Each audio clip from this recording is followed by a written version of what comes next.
Quand je suis rentré chez DCNS, le système d'information était un accessoire. Ce n'était qu'un accessoire pour fabriquer des navires. Aujourd'hui, l'informatique est un des points clés qui préside depuis la création d'un navire jusqu'à sa maintenance. C'est-à-dire que c'est un système mission critical, je dirais, pour l'entreprise.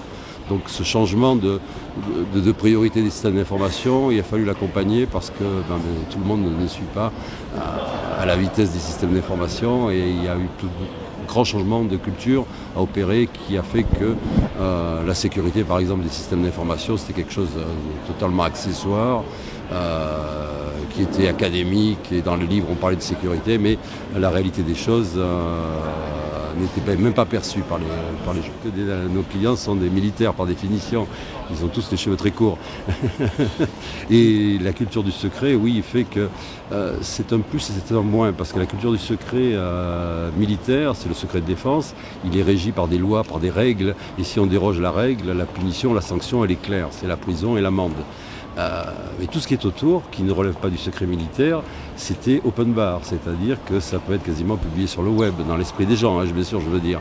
Et donc le challenge du RSSI en particulier, aujourd'hui, mon challenge, c'est de faire comprendre aux gens qu'il n'y a pas seulement le secret militaire, le secret des affaires, la compétition elle est rude, elle est sauvage, nos compétiteurs sont riches, donc bien équipés, soit ce sont des États, soit ce sont de gros groupes industriels, et aujourd'hui le challenge c'est de mettre au même niveau le secret des affaires et le secret militaire qui lui est un peu dans les gènes de la compagnie.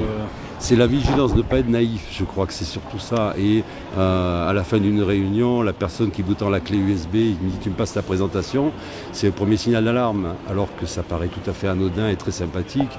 Et dans la plupart des business, c'est quelque chose qui se fait mais couramment, on n'y pense même pas. Là, c'est un geste hostile qui peut amener pas mal de déboires à la compagnie par la suite. J'ai la chance de travailler pour une compagnie qui fait de l'armement, qui fabrique des armes. Et donc, à ce titre-là, je peux dire aux gens, attendez, là, on n'est pas chez Ikea, on n'est pas chez Bonduel, on ne fait pas des boîtes de conserve, on ne peut pas se permettre n'importe quoi.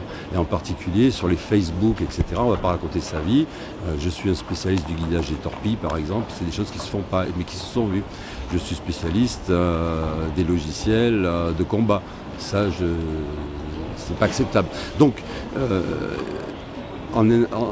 en faisant comprendre aux gens qu'ils n'étaient pas dans un milieu tout à fait normal, mais plutôt dans un milieu très hostile, j'ai plus de pouvoir que mes collègues dans d'autres industries pour les convaincre de ne pas déconner, de ne pas s'étendre sur les réseaux sociaux et en particulier de ramener un petit mémo à se finir sur son tablette à la maison. Tout nouvel embauché doit passer dans une séance de sensibilisation qui est à comité réduit à 3-4 personnes, qui est donnée par l'officier de sécurité des sites dans lesquels ils sont intégrés.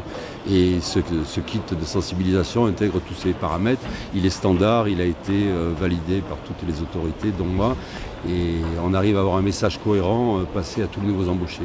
En plus, il y a une charte d'utilisation des systèmes d'information qu'il est obligatoire de signer. Sinon, on n'a pas accès au réseau interne de DCNS.